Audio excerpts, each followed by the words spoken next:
Okay, we'll call the Central Oklahoma Transportation and Parking Authority December 3rd trust meeting to order.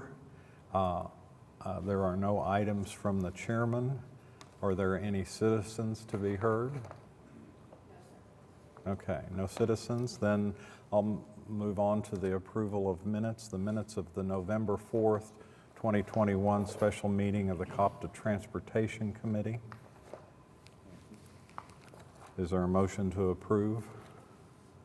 It's been moved and seconded, and we'll electronically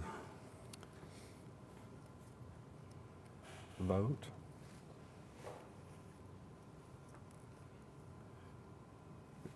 Just do a voice vote. Oh, okay. Yes. James votes yes. Okay, motion approved. The second item under minutes is the minutes of the November 5th, 2021 Copta board meeting. Is there a motion to approve these minutes? It's been moved and seconded. All in favor, vote. Yes, again, please. Okay. Motion passed. The third item under the approval of the minutes are the minutes of the November 16th special meeting of the Copta workshop for the comprehensive operational analysis. Real quick, I'm sorry. Uh-huh. Could you change my vote to abstain on that last one? Is that possible? I was not there, so.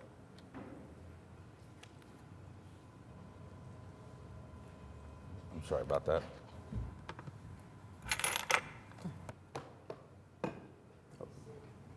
Okay. Okay, so that's item B. Robert has changed his vote.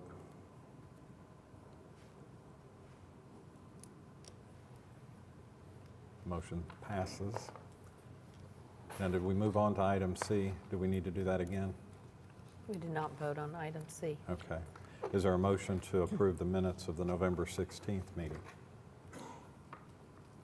It's been moved and seconded. All in favor?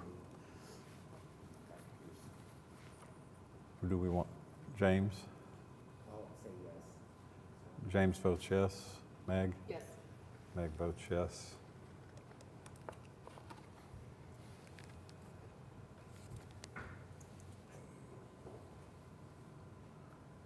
Okay, motion approved. Moving on to the consent docket. There are two items on the consent docket. I think that item B, maybe we are going to have some presentation. Jason? Yes, sir. We have Thomas Whitman from Nelson Nygaard here today. Okay.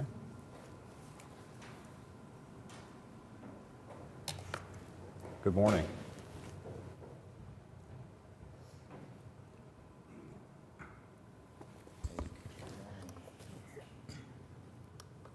Here to present some of the recommendations of Okc Moves. It's just want to talk about what some of the short and long-term recommendations are and what some of the next steps are associated with that.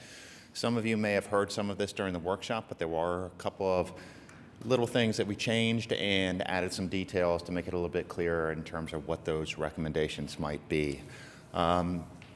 We're not looking for a decision today. We're looking to try to make sure that you have the details available to yourselves, so that you can approve this plan during the January or February timeframe of next year.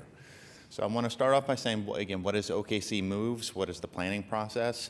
It's an in-depth look at the strengths and weaknesses of the existing system, how it's operating right now, and how we can look at growing the system to grow with the population and employment growth that has been happening throughout the region. This looks at everything from where ridership is to how on-time routes are, and also what some of the requests for services are for existing customers as well as potential customers. The end result of this is a guide for future short-term and long-term changes to the system. So I want to start off with the short-term recommendations. The goals of the short-term recommendations was to leverage the investments that you're making right now with the Northwest BRT line. How can we integrate local bus services to make sure that that investment is a success? begin looking at expanding into new areas, address one of the chronic issues that you have right now, which is on-time performance with some of your existing routes, and do this within your existing budget levels. We went over most of these during the previous workshop, but I still want to touch base on some of the short-term changes associated with this. There's 2 recommendations associated with integrating the existing route network with the Northwest BRT. The first one is to extend Route 8 out to Council and Northwest Expressway, serving some of the new regional job centers that are associated there, Walmart, Target, and other shopping areas, as well as make a consistent alignment so that it touches base with the BRT in multiple areas to facilitate transfers with the Northwest BRT and this route, and also provide consistent service to Baptist Integris. Each one of the maps that you see in this presentation, we have a web link that is provided at the end of the presentation that you can click on and take a look at the specific details of where routes are going and what potential changes are to every route. So if you want to see additional detail, that detail is being provided to you. One of the other elements of integrating the Northwest BRT into the network is to truncate Route 5, at Classen and Northwest Expressway, so that Route 5, which is an existing route connecting Memorial Drive with downtown Oklahoma City, so it does not duplicate the BRT line on Classen between Northwest Expressway and downtown, and instead we tie into the BRT route at the Blackwelder station. And there's a series of recommendations to improve on-time performance, and to help buses run on time. Typically, these mean that the buses, we're looking at minor modifications that shorten the route. And I've got a series of quick slides that show that. Route 12 would be shortened to operate more directly on Exchange Avenue instead of on Reno and Pennsylvania. Route 13 would use Reno between Western and Walker instead of the 3rd and 4th Street couplets. Route 16 would likewise, use Reno rather than 3rd and 4th, to travel between Western and Walker. And Route 23, which is one of your highest ridership routes, would, serve the state capital area a little bit differently so that it would no longer serve 24th Street. There's a stop 800 feet away from this that would continue to have service, and it would reduce the travel times for Route 23 by 2 minutes in one direction. Route 2, which is one of your chronically most late buses that you have, we'd be looking at operating around McGuire Plaza in the inbound direction only, and in the outbound direction, not making the loop around the building, so that this route has a better opportunity to stay on time. All existing residents of McGuire Plaza would still have the opportunity to have have front door service with this as well. Finally, one of the things we did is we did a statistical analysis of every segment for every route to take a look at how well the routes were staying on schedule, and we looked at making travel time adjustments a couple minutes one way, a couple minutes another way, depending on what the data was telling us, to completely redo the schedule for every route so that the buses could stay on time more often than what they do right now. We also looked at a couple of changes to some of the more significant changes to some routes. Routes 15 and 19, which serve Spencer and Midwest City, we'd be looking at combining these two into one route that operates consistently hourly throughout the day, that hits the highest ridership areas of these. This is an improvement from 80-minute service for Route 15, and an improvement for folks that live in Spencer, because they now have a one-seat ride to downtown and the regional opportunities that are the regional job and employment and shopping opportunities and service opportunities that would be closer for them and more easy to access. This recommendation, needs some concurrence from existing funding partners, such as Midwest City, Del City, Rose State College, as well as the county. Likewise, we'd be looking at making adjustments to Route 14. This currently is designed to serve the Crossroads Mall, which is no longer active, and so we'll be looking at putting a better destination at the end of this route. There's a neighborhood Walmart center, a grocery store, as well as tying together closer with Route 15 in Del City to provide another destination to the end of the line of Route 14. This would provide a better opportunity for residents along Southeast 44th and South Oklahoma City to get to places where they need to go. This also requires a funding agreement with Del City to make this happen. One of the last short-term changes we'll be looking at is to simplify Route 24, which is the commuter route between Norman and Oklahoma City. And in Oklahoma City, this route makes if you look on the map, there's a series of dotted lines, a convoluted one-way loop that is very difficult to understand. And so we'd be looking at shortening this and serving the two biggest employers in Oklahoma City directly and having every trip end and begin at the transit center and having this route operate every 2 hours, so that, it's currently a little over 2 hours. By operating every 2 hours consistently, it allows for better transfers to service in Norman as well as to all other embark services at the transit center. So it will increase the draw area and the ability for folks to get to this route and ultimately increase ridership on this as well. Overall, the short-term recommendations are designed to provide more reliable service, connect to the Northwest BRT line, better serve some of the outlying areas, Del City, Midwest City, and Spencer. And they can ultimately, they don't require a significant or big increase from your existing operating budget.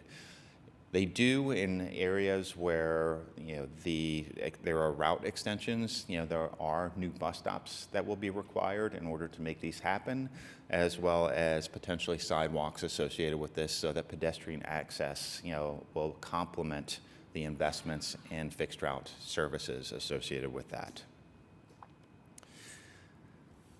There is one other recommendation as we took a look at how do we integrate the Northwest BRT into the overall service structure, and this is something that would require an additional investment in order to make this happen, which is ultimately to combine routes 3 and the existing Route 3 and the truncated Route 5 into one route that would serve Northeast Oklahoma City, the Belle Isle area, and the Classen Belle Isle area, and then extend out to Quail Springs Mall, as well as the hospital up north, Mercy. This would give a connection to Northeast Oklahoma City directly to the Northwest BRT, which would strengthen that. It would connect Northeast Oklahoma with jobs and services, so that folks would not have to come downtown for every trip that they would have, but it would require an additional bus and additional operating resources to make. This is the single, if we were to say, what is the single next thing that we would do next if we had the resources to do this? This was the missing piece that we, in order to make the BRT better and connect to more places, this is the missing link that we would do first in order to regionally integrate and respond to so many of the things that we heard about what some of the needs were in the community, in particular, Northeast Oklahoma City. We also, that concludes, the look at what are some of the short-term recommendations, and then I want to transition. Yes. But there are at least 3 charter schools in the Crossroads small area, and I wonder if we have any sense of if there are any students who are using that route to get to school. Since they are charter schools, they don't provide their own transportation. And then, there are plans to build an Asian marketplace there as well. So in regards to recommendation on Bus Route 14, if that was taken into consideration. Yeah, one of the things we did look at when we looked at making these route changes was what the ridership is today in order to get an understanding of how many folks we would negatively impact. I believe there's less than 5 riders a day at the Crossroads Mall right now, and I don't even think it's 5, but I don't want to mislead, Sure. It's very, very low. Okay. Thank you. And I think that's one of the ongoing challenges, of course, is like to as the redevelopment happens, is trying to determine like where are we going to, even with redevelopment, where are we going to have the best chances to put people and serve people and put and turn people into riders. One of the other things we wanted to talk about or discuss is the long-range transit vision. And this is a 10-year vision that supports the regional growth that is anticipated. It responds to what we heard from existing customers, folks that are members of the community, elected officials, key stakeholders.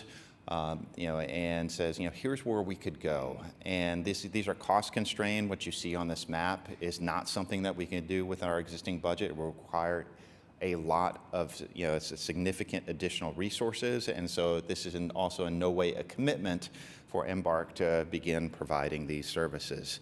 But what it does is it shows, if we were to take, a series of next steps to expand the service area, make the service more convenient, and respond to some of the perceived needs within the region, this is what it might look like.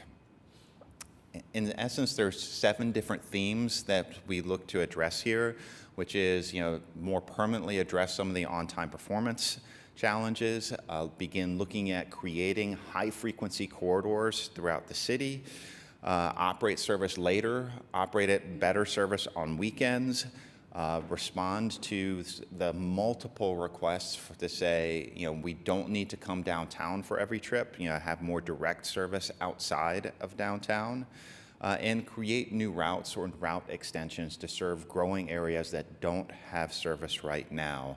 And to begin understanding that every mobility challenge in Oklahoma City does not need to be served by a 40-foot bus. Use some of the new technology that's available to us, with on-demand service in order to begin looking at this. This requires over 300,000 new annual service hours, and the implementing this vision in its entirety would also require close to 60 buses. Again, almost a doubling of the fleet that is operated right now. So for each one of these themes, and again, there's a individual route map for every single one of these, any route changes in the long term, as well as a GIS-based web map that you can go through and take a closer look at it. But for the sake of brevity, I just wanted to touch on a high level, some of the high level themes here. We'll be looking to improve on-time performance. There's 4 different routes that we've identified as having potentially chronic issues with on-time performance, and the routes are being asked to travel quickly, faster than we'd probably like to see. And in order to keep them on time, we'd want to add a vehicle into the schedule to ensure that they do stay on time. So this would require, about 22,000 extra hours and 5 new buses in order to do.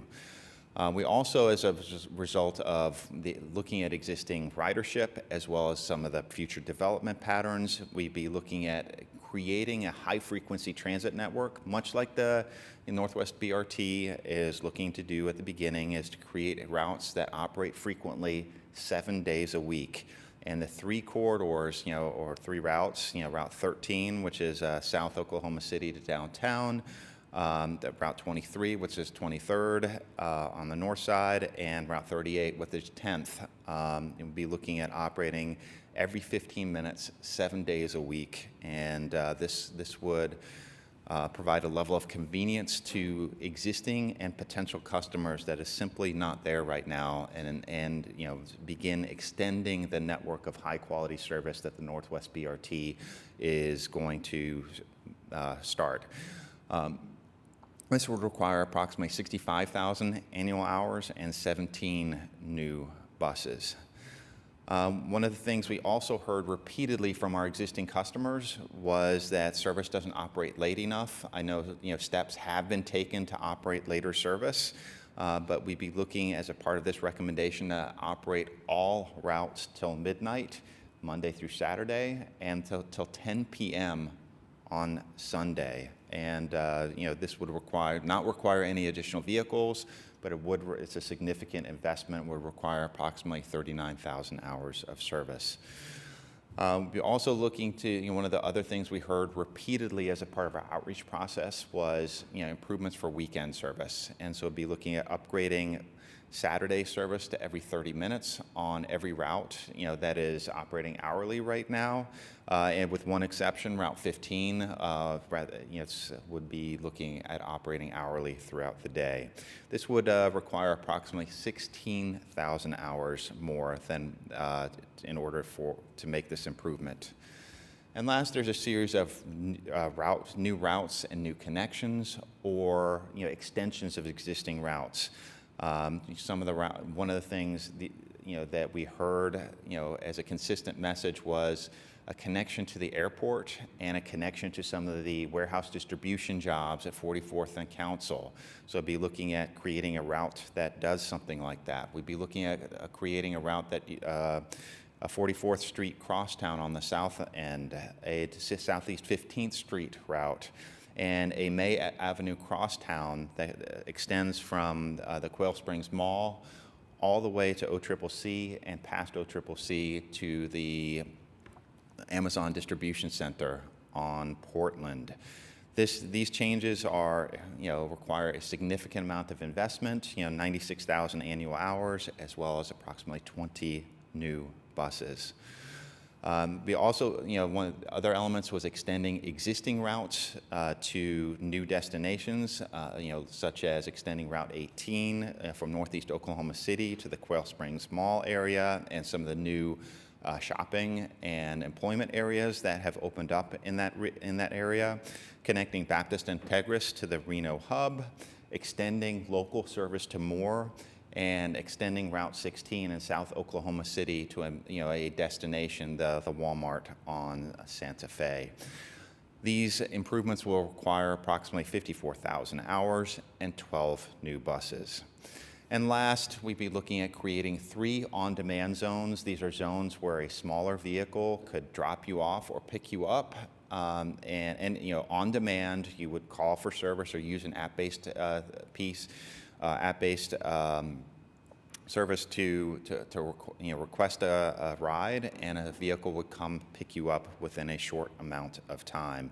Be looking at these zones in Midwest City and South Oklahoma City, as well as Northwest Oklahoma City, and this would require 4 new vehicles and approximately 14,000 new hours. So I have a question about that. Yeah. So why would we need 4 new buses for a small vehicle on-demand pickup?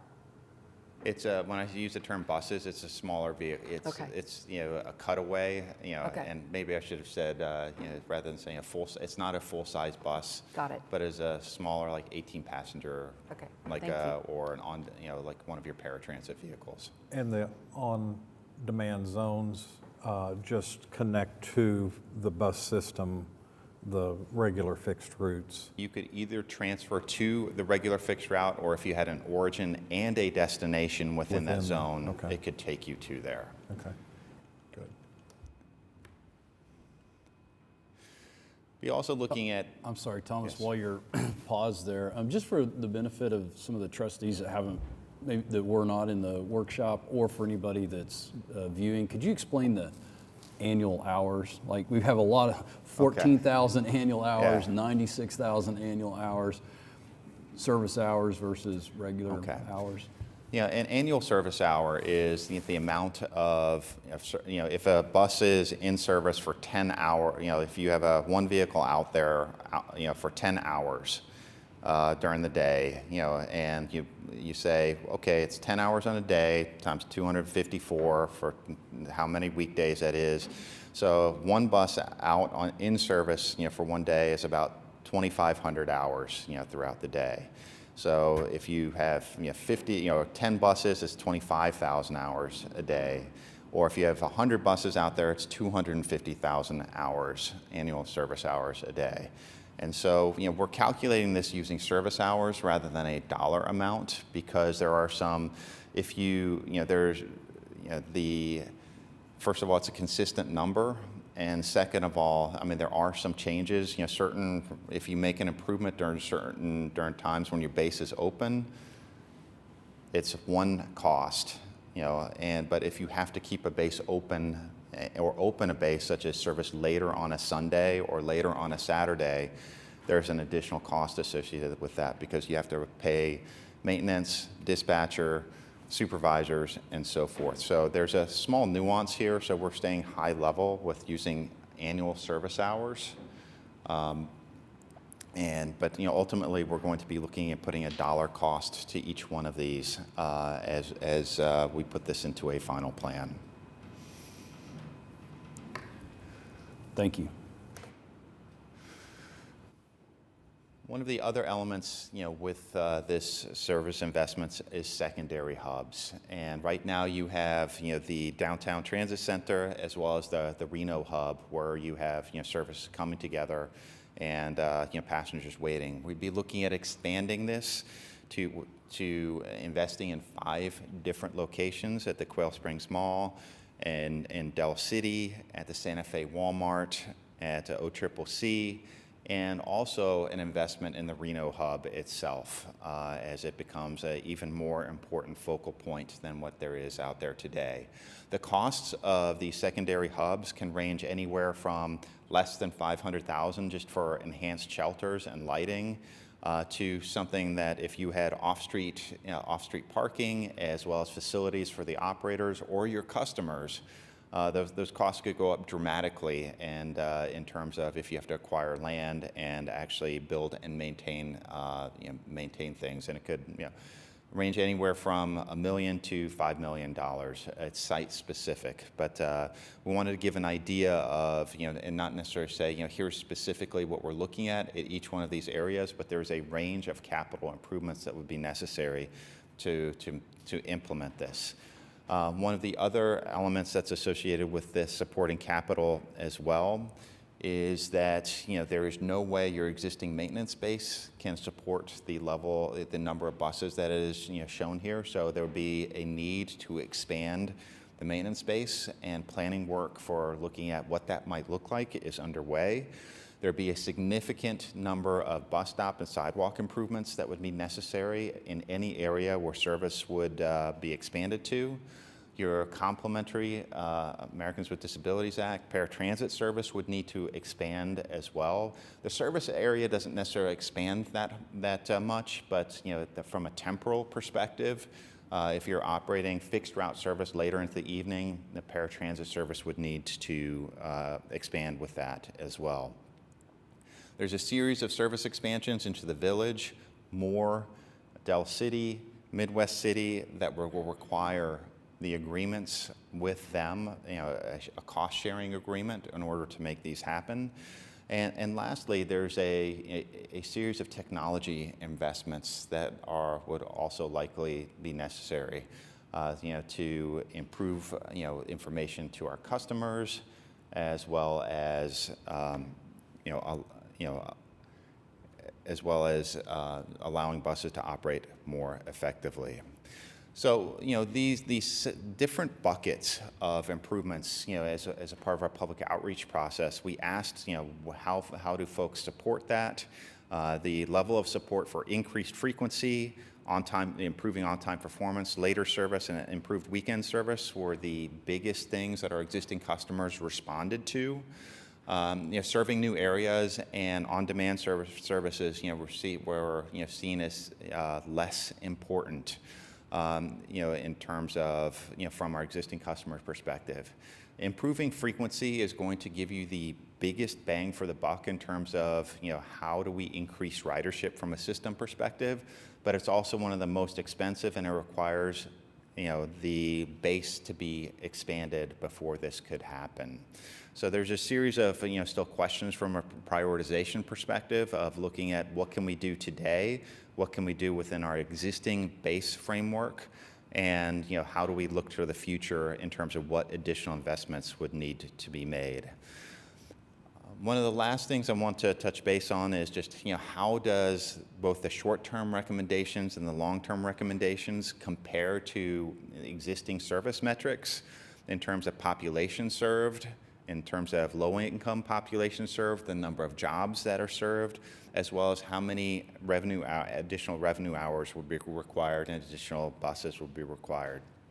One of the biggest investment changes between the existing and short-term recommendations are that as a part of the short-term recommendations, we are including the Northwest BRT investment associated with that, including the revenue hours, as well as the additional buses that are associated with that. And that does mean that we would now have 20,000 more people or 18,000 more people living within a easy walk, a quarter-mile walk of the Northwest BRT and service every 15 minutes throughout the day.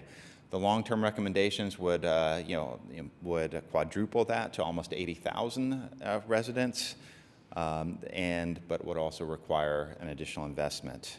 Overall, the short-term recommendations show a slight increase in the number of jobs that are being served by Embark, and a small decrease in the number of population served by jobs. But the folks that are being served would have higher quality service as a result.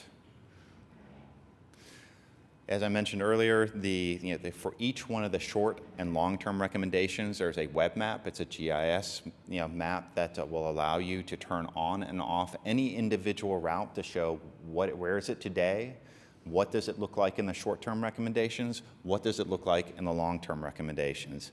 We also have individual route maps, like some of the ones that we've shown in this presentation, that allow you to see, here's where the existing route goes, and here's where the potential recommendation looks like as well.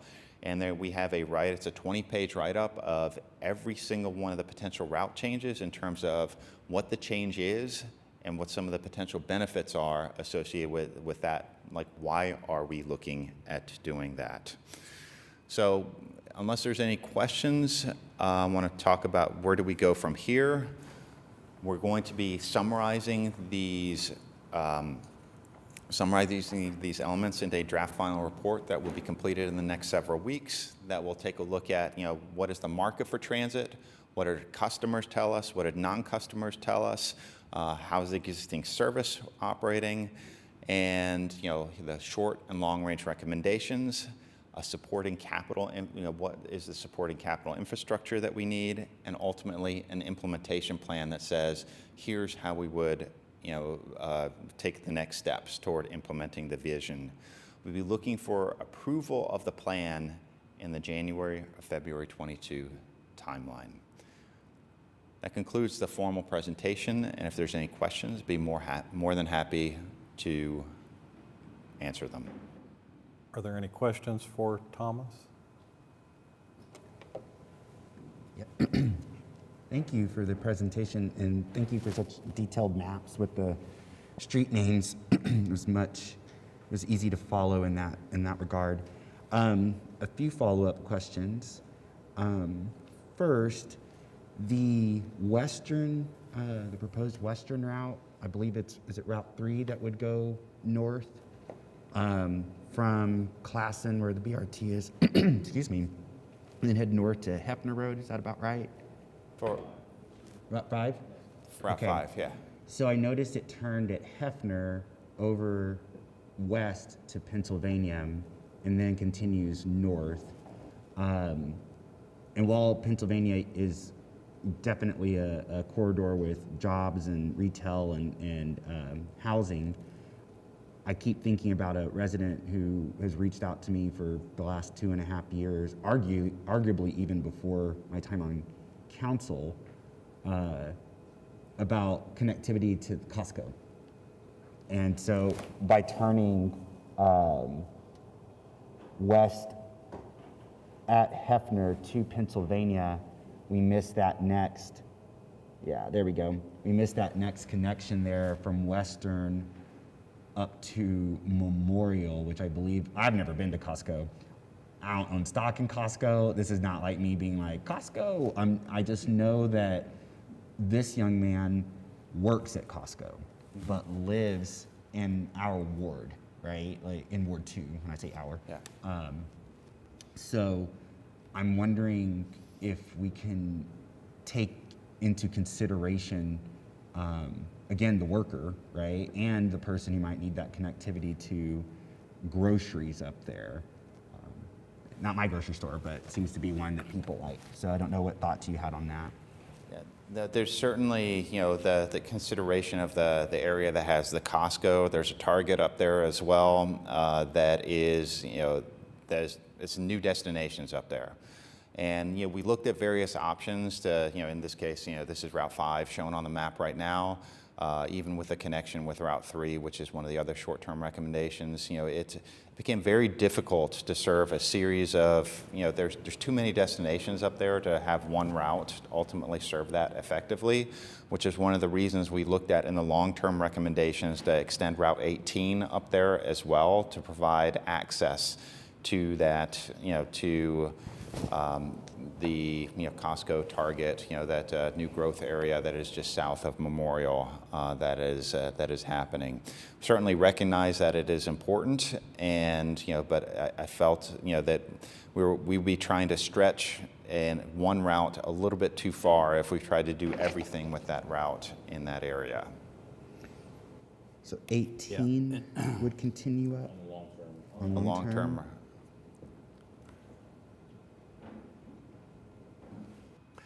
So, yeah. I think a big part of the issue would be how many riders would be affected by that loss of service on that 2-mile stretch of Penn. Yeah. Because there are a lot of Yeah. retail businesses there. Well, I was gonna say, there's actually, speaking of groceries, we actually have the Aldi and the Walmart there on Penn Yeah, versus at Hefner just the and Penn, Costco. So, absolutely. Yeah, like like I Thomas said- said, just a trade-off, but Yeah.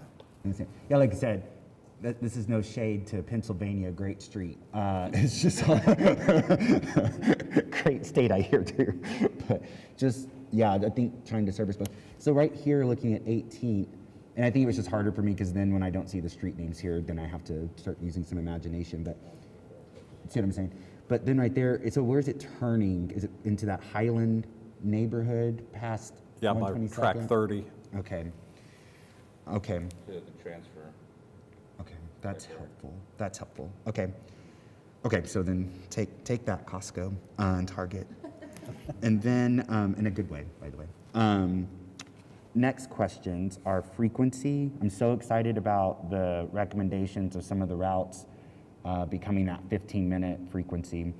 I'm curious at the same time in terms of like feeder routes into the BRT. So I'm also excited about before I ask this route specifically, I'm excited to see that Route 8 extension further northwest. At the same time, I think about Route 8 and the proposal about the northeast Route 3 connecting to the BRT. So you have Route 8 and 3 connecting to it. Any consideration to making those 15-minute frequencies, right? Because if people can have that kind of reliable service that connects them to that BRT that's doing that 15-minute service as well, I don't know, those two routes just kind of stand out to me as possible considerations. So just let me make sure I understand, the question. for it. It's like, was there consideration to improve the frequency for Route 3 to every 15 minutes and Route 8 to every 15 Correct. minutes? And do you understand why I'm asking that? Yes, I Perfect, do perfect. understand why Wanted to you're clarify. asking Thank that. you. And, the highest ridership area on Route 3 is between OUHC, or the hospital, and downtown. And, combined with Route 2, there is 15-minute service already between downtown and 23rd, not 23rd, between 13th. which is, there's a series of high ridership stops, located there. And Route 8, there's some duplication, of regional connections with the Northwest BRT line in terms of, some of the major destinations. If it were to serve Baptist Integris, Penn Square Mall, it's like all of those areas, both of those areas, as well as some of the stops on 63rd, out, by Meridian, it duplicates what the Northwest BRT does. And so, it's like the question is, do we have multiple routes that operate frequently in that area, or every 15 minutes or better? Or is it better to have one route, start and build the market and, have, connections, to that? It's, from a ridership perspective, from a need perspective, I certainly understand, the desire to, improve those to every 15 minutes service. We felt that the chance for where we're going to see the most ridership growth associated with that, at least at the beginning, was the 23rd, 10th, and the Western Corridor in the South Oklahoma City. And so we didn't want to, this was like trying to balance potential ridership increase with, how much is this going to cost, and, trying to focus on those areas we knew were going to be successful at the beginning. And ultimately, this is one of the things that 5 years from now, 10 years from now, you can revisit as the BRT has built a market for you that, that will change how people commute and how people get around. I think that's where we start revisiting like how these connections can be enhanced once we know how folks are responding. Okay. Yeah. I would ask us to keep those as a trust on our radar. I just have a feeling that those are probably going to end up being two critical connectivity routes, or feeder routes, whichever phrase y'all want to use. And I think. Oh, and then the websites there at the end for folk to visit. I'm glad that you shared there at the end for folk to look at the different recommendations. You know what I'm talking about? That final slide that you showed? Yes. Where is it? Cool. These links, I'm wondering if we can't make them a little bit more, like in terms of their names. You know what I mean? A tiny URL or something. That's Something, a little bit, yeah, you knew exactly where I was yeah. heading with that. I think that would be helpful. And then my final question, can we go back to it's the ridership, the people, there we go. Can you help anyone at home and myself feel better understand, maybe feel a little bit better about these short-term recommendations in regards to the population served, and arguably more so the low-income population served, where we're going to see this decrease in the number of folk? I heard you say earlier that the quality of service for the folk who will have the service will improve, but can you help those of us here on the Horseshoe and then at home better understand what options this, 4,000 and then 3,000 respectively here, what options they're going to have in terms of transit service?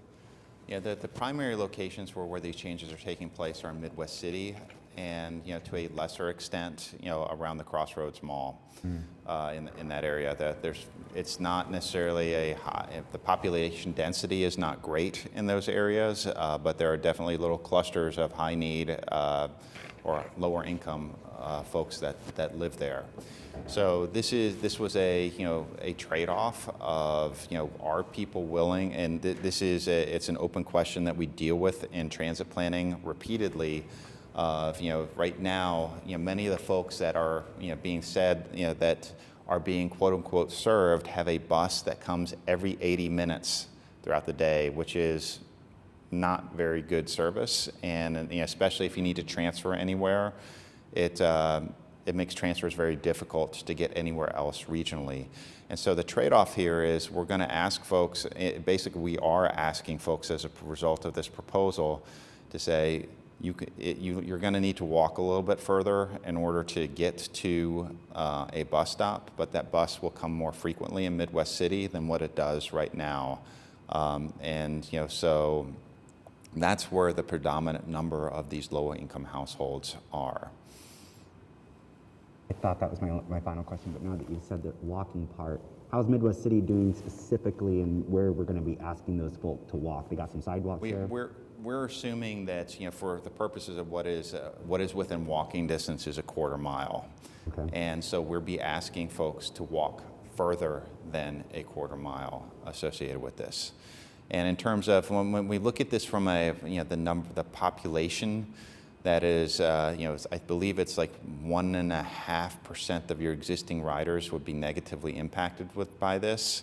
And so rather than looking at here's the population that is being served, there's, I think it's, again, looking at your rider, the number that sticks in me is just under 2%, or it's like 1.5% of existing riders in the short-term recommendations would be negatively impacted.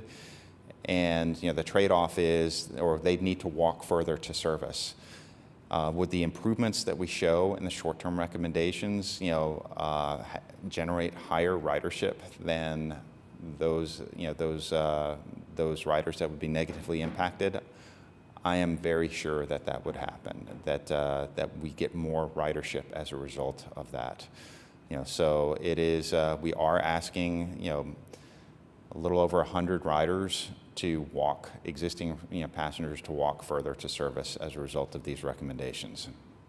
Yeah, I share your hopefulness about that access to improved service. I think my question still remains, is there existing sidewalk infrastructure for that walk that you're describing? That's my question. Yeah. And I just don't know because Okay. I don't know the routes that well out in Midwest City. In some cases in Midwest cities, yes. In some cases, there's sidewalk on one side of the street, but not on the other side of the street. I can't speak to every specific location on that. I'd have to go back and take a look at an aerial or a map, or to confirm that. Yeah, I think that would be, thank you for that. And I think that'd be helpful for us to know in talking with Midwest City as we plan these short-term and long-term recommendations, letting them know where our customers might find themselves walking to access this improved service. And this is also one of the key things that we need to have that discussion with Midwest City itself. Yep. Because I believe they're the one, ultimately they're part of the decision-making process as well, to see if that trade-off will work for them as well. Thank you. Okay, are there any other questions for Thomas? Okay, thank you very much. Thank you. I appreciate your coming and presenting to us today. There were two items. This was one of them, to receive his presentation and report summary. And there was also a second item on the consent docket. So is there a motion to approve the consent docket?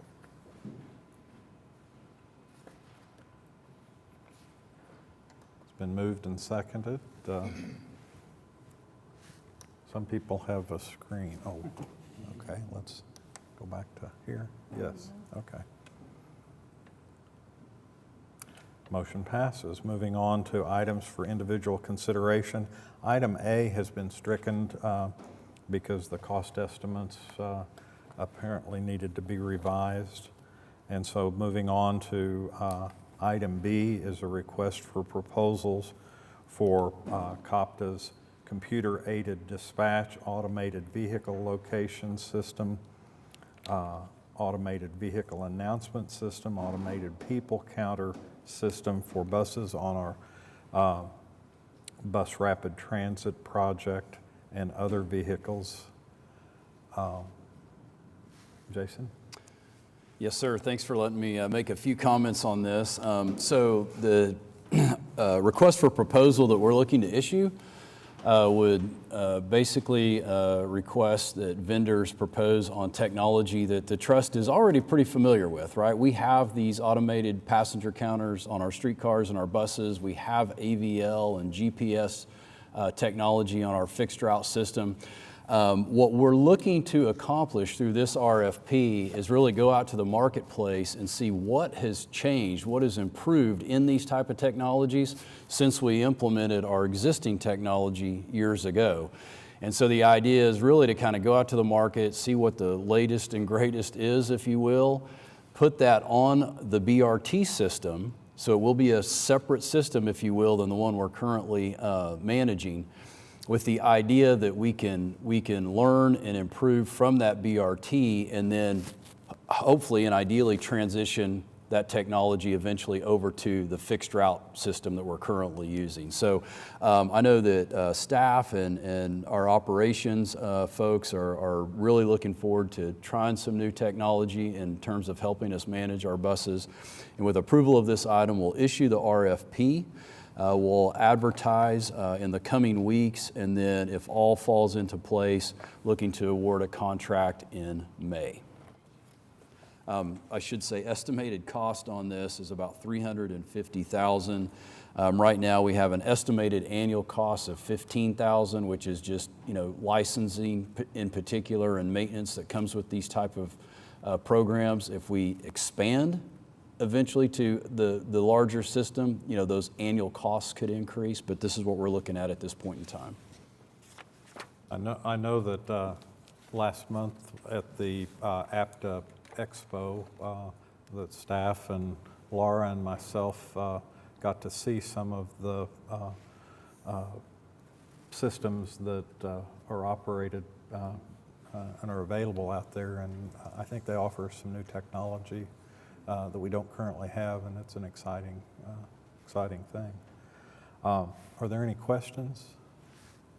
If not, we'll move for a vote. It's been moved and seconded. All in favor, say aye.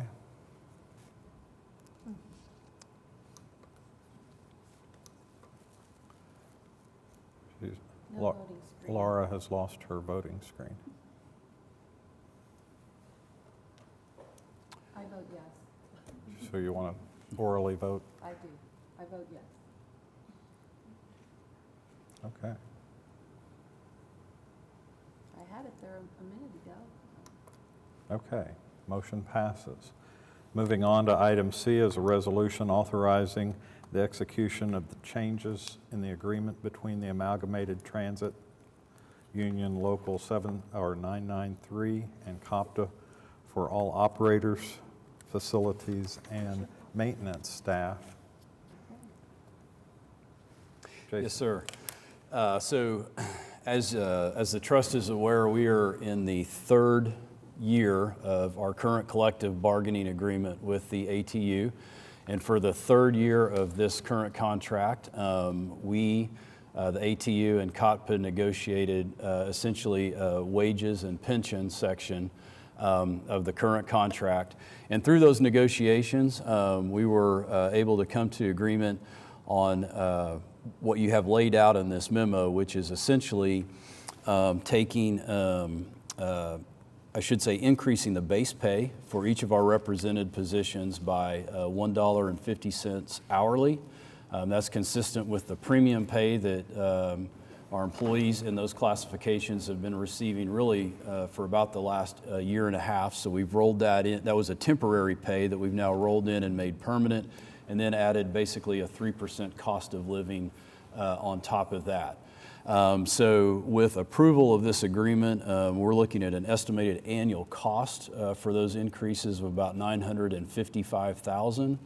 And also, while I have an opportunity to speak, wanted to recognize our ATU president is here with us today, and just also recognize the both parties' willingness to negotiate and come to an agreement really for the benefit of our employees and for the benefit of our customers that we serve. So thanks to all that were involved in those negotiations.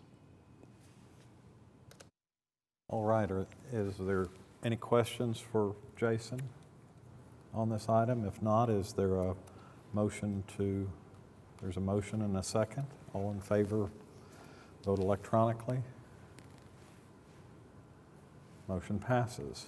Moving on to item D is a resolution authorizing an increase in the compensation pay plan of 4% over the fiscal year rates for positions for the Copta non-represented pay plans.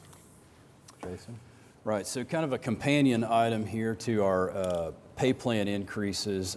So this item here, if approved, would be a resolution increasing the pay plans for those positions within Copta that are not represented by the union, it would add a 4% cost of living, which is comparable to non-represented positions on the city side. And typically that is what we do. We adjust our pay plans for Copta non-represented positions the same as what the city council awards or approves for non-represented positions on the city side. So with that, the other thing we do is we look at, as we typically do, look at wage compression. And in this particular instance, although the resolution, we don't necessarily require the trust to approve a reclassification as an information item,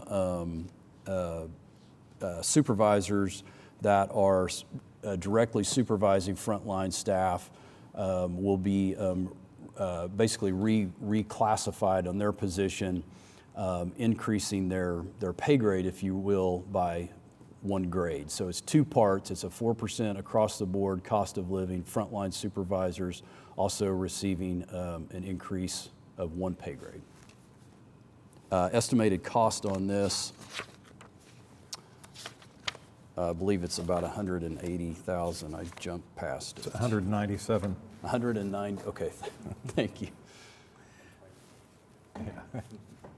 Okay, are there any other questions for Jason on this item? If not, is there a motion? Okay, it's been moved and seconded. All in favor, vote. Okay, motion passed. Item E is the joint resolution with the City of Oklahoma City authorizing and approving the transfer of title to Union Station by quitclaim deed from Copta to the city, subject to the property's continued public use for 5 years from the date of acceptance by the city. And I know that I have to add that we have seen maintenance items on this building every year for the last 20 years. We've spent a lot of money maintaining it and keeping it in pristine condition. So we're Don't tell him it's a fixer-upper. we're excited to see this pass on. Right. Jason? Yeah, I think if our facility maintenance team were here, they would be saying the same. They're probably really excited to hand this one off. But you know, it's a beautiful historical building. It goes without saying the significance it has within our community, and really, I think we would all agree. You know, transferring the ownership of Union Station to the city for really what we would describe as a higher and better use of the facility for our entire community and visitors versus just limiting it to transit operations really takes us to the next level, if you will, in terms of what Scissortail Park and downtown can offer to our residents. So with this item, essentially this is kind of the first step in that official transfer of ownership. The transfer of ownership is being affected, if you will, through a quitclaim deed. So with approval by the Copta Trust, this will go to City Council, and then once City Council approves it, it will actually, Union Station will then be owned by the city. And this obviously concludes considerable negotiations with the FTA. So also want to take the time to thank our partners, FTA Region 6 and really FTA headquarters in DC, because they had to sign off on this. And so we certainly appreciate they also sharing our vision for a higher and better use of Union Station. You may not know the answer to this question, but will the management of that facility be maintained by the city, or will it be transferred to Scissortail Park Foundation? Yeah, so, I mean, obviously, ultimately, the discretion of the city manager and city council, but I believe the plan would be, although the city owns it, they would enter into a lease agreement of some sorts with the Scissortail Park Foundation, and then they would maintain and operate the facility, if you will. Also recall, council did approve a resolution allocating some funds for the renovation of Union Station. and that those funds were for the renovation and acquisition. And so we are anticipating some funding coming to Copta for the acquisition of the station, if you will, to help us offset some of our own costs on remodeling our South May facility. But as you're aware, the board just recently approved an architect and engineering contract for renovations to the South May facility. So it's kind of all coming together with the transfer of this property. Thank you. Okay, are there any other questions? If not, is there a motion? It's been moved and seconded. Everybody can vote electronically. The motion passes. Okay, moving on to item F is the authorize and approve the settlement agreement with SFPG LLC, an Oklahoma Limited Liability Company, BF Towers LLC, and Continental Resources in the amount of $100,000 and/or enter into an executive session on advice of municipal council. My apologies. Oh, tell them you're busy. Gosh. Yeah. I thought that was all. Excuse me. Or to enter into the executive session on advice of counsel to receive confidential communications with regard to this. So I know all the trustees have been briefed on this individually, so we'd leave it up to the trust and the chair to determine if we need executive session. It's not required. Okay. Chairman, as someone who works at UCO, and proudly so, I'm going to recuse myself from this vote, and I'll rejoin you all in a couple moments. Okay. Are there any questions about this item? If not, I'll entertain a motion for F1 to authorize and approve the settlement agreement. It's been moved and seconded. And if everybody can vote.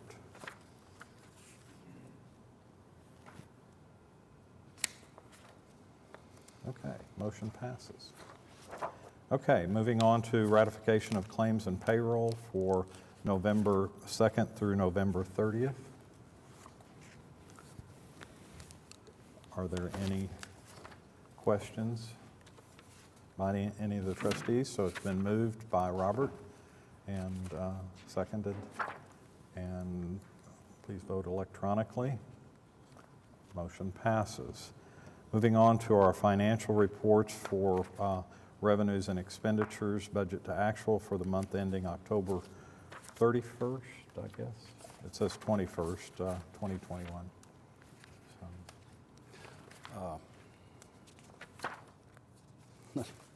So, Jason, would you like to Yeah, I sure report? will. I suppose it's 31st. Yeah, I I'm sure reading will. the agenda here. It says October 21st. Okay, yeah, so this is definitely budget to actuals through 4 months of the fiscal year ending October 31st, 2021. And so I'll keep my comments to transportation, parking, Spokies, and then we'll finish up with streetcar. So if I could direct your attention to our transportation operations budget to actual, a couple of comments on this. You'll find it on page 2 in your report. I know I've mentioned it before, but continue to want to point out that if you look at the revenue section about halfway down, you'll see federal grants and FTA CARES reimbursement. We continue to track where we have drawn more CARES than what we had budgeted, but that is offset by drawing less of our 5307 federal grant. So you'll probably continue to see that discrepancy, if you will, throughout the fiscal year. It was a decision staff made basically to take one less draw or reimbursement, if you will, from our 5307 funds this year than what we had originally budgeted. We're not leaving any money on the table, if you will. It simply allows us to just, it will take us longer to spend our 5307 funds than what we had originally anticipated. So with that, I'd also direct your attention to the expenditures. Personal services, as we know, is our single largest expenditure category. Through 4 months of the fiscal year, we're tracking within budget. In fact, we have a minimal amount of savings there. However, letting the trust know now that with the approval of the pay plan adjustments that the trust just approved, we will eat into that savings, if you will, considerably. And it's very likely that we will be bringing a budget amendment to the trust late winter, early spring. What we will do is we will continue to monitor our payroll expenses as we get a few pay periods under our belt, if you will, at these new rates. We'll work up a projection on where we think we're going to end the year, and we'll come back to the trust with a budget amendment if needed. And then finally, just pointing out to you here that our fuel expenditures are trailing about 50, not trailing, they're ahead of budget by about ahead of what we had projected by about $58,000. Again, that's one we're going to continue to monitor. As we all know, fueling our own personal vehicles, fuel prices have increased significantly. We're seeing that with what we're paying to keep fuel in the buses as well. So we'll continue to monitor that as we go throughout the year. With that said, operating income or loss, we still have revenues in excess of expenditures by just over $1 million through 4 months of the fiscal year. Jason, can I ask you there's a miscellaneous item, we're over budget $170,000 in revenue. Under miscellaneous, did somebody die and leave us money, or did we? No. Well, I'll get It an just was a answer big on that amount. one. So It just doesn't. Yeah, I just can't think of what that one is off the top of my head. Okay, I'm sorry to put you on the spot. No, it's fine. That's a great question. Okay. I'm sorry. Are there any questions on the transit page? If not, we can. Okay. Oh, we're going to go on. Yeah, to go on, and then we'll receive the report in its entirety, if that's okay, Mr. Chairman. Yes. All righty. So on page 4, this is our parking operations, and again, just a couple of comments, very similar to what I mentioned last month, but we continue to be ahead of what we had projected in terms of revenue. You can see we have a total revenue variance to the positive of about $182,000. That's driven primarily by more transient and event revenue. We are still seeing a little bit of a shortfall in our monthly contract revenue. On the flip side of that, looking at the expenditures, what I would point out to you is the parking garage operations. We had budgeted through 4 months of the fiscal year to spend about $720,000. That would basically be the equivalent of 3 months of Republic's expenses, because we always pay those in arrears. We have paid 3 months worth of expenses, but those expenses have totaled $477,000. So we're seeing some considerable savings with what we had anticipated paying for our parking contractor. A lot of that has to do with staffing and the fact, I know I've mentioned this before, but just as a reminder that we're not having to staff the garages as much for events because of the technology that the trust has invested in parking equipment. So we're seeing some impact to the bottom line on that. Speaking of bottom line, looking at the operating loss or income, through 4 months of the fiscal year, our revenue exceeds our expenses by $774,000, a considerable variance of what we had anticipated. In fact, about $500,000 more than what we had projected. So this is really, good news at this point for the parking system. We know where we were last year when we virtually had no event revenue and other parking revenues were down. We were in a good position to essentially break even last year. And so we really, again, kind of turned the trend on parking. Still have a ways to go for sure. Then again, directing your attention to page 6, this is the Spokey's bike share financial. Just wanted to point out an anomaly here. We don't talk about Spokey's a lot, but as you're reviewing, if you look at the bike share revenue, you'll see actual revenue year to date as 0. That is simply created because we had an error in how we handled a sales tax payment. We're seeking a reimbursement of what we basically overpaid to the tax commission. That overpayment essentially wiped out any of the revenue that we had received. So all that to say, we're aware of it. We have collected revenue through our bike share system, about $7,700 through 4 months of the fiscal year, and we are having that reimbursed. So, not a big dollar amount, but I thought we should mention to the trust we have collected some revenue, even though it doesn't show on this particular financial.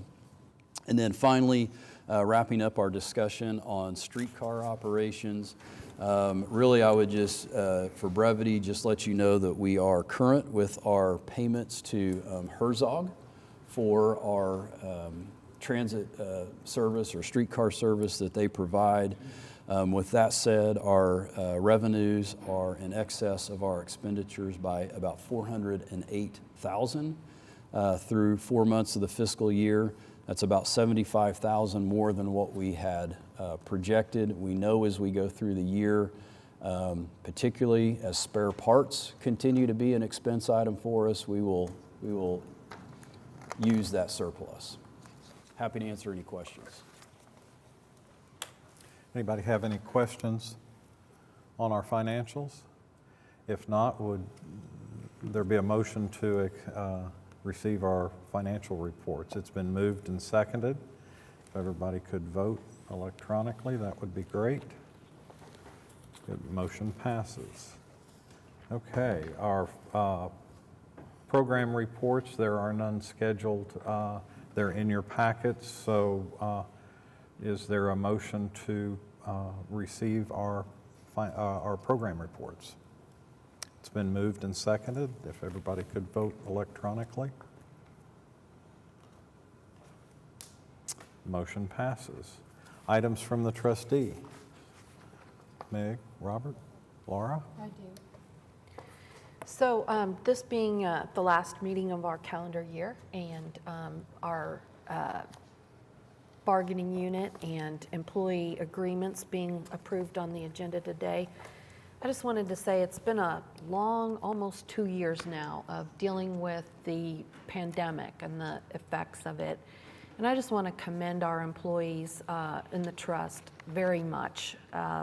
We get really good customer service ratings in our when we survey our customers, and that is due in major part to the customer service, the dedication of our drivers, our mechanics, and the people who keep our buses clean and running. And I just can't say enough about how much I appreciate, especially during these difficult times, all the hard work that's gone into that. And certainly, the staff, the administration is an important part of that. But let's face it, every driver out on the route makes a huge difference in the way that our riders see our system, and I appreciate that very much. And I just wanted to say thank you, and I hope that the new year brings all of us a lot of relief in terms of that.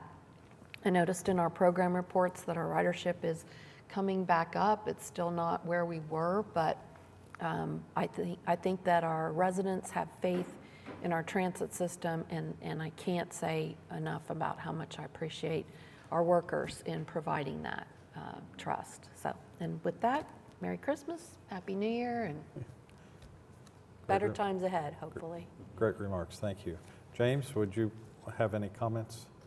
Just echo Laura's comments, especially to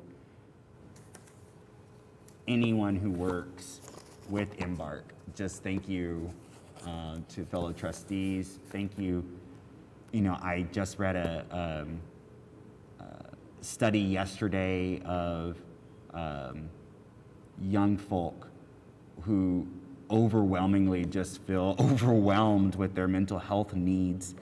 And I have to believe that's got to be true with our transit workers who have been frontline workers for the entirety of this global pandemic. I laugh because it's the only way I can keep myself sane. So I really mean what I'm saying when I say thank you. So I just really want to pass that along.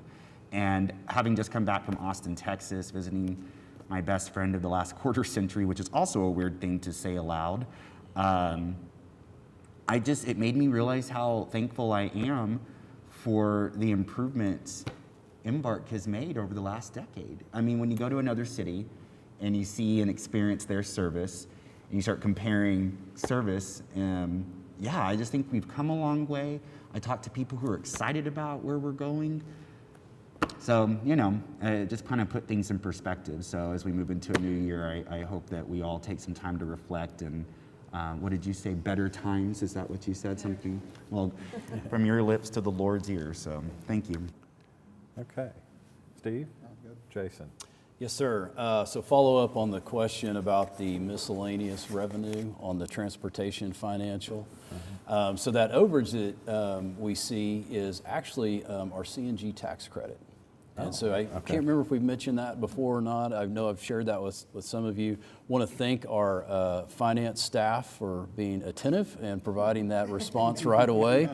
That is actually a new source of revenue for us since we've installed the CNG facility. We're able to qualify for a bit of a rebate, a tax credit. So we got our first check.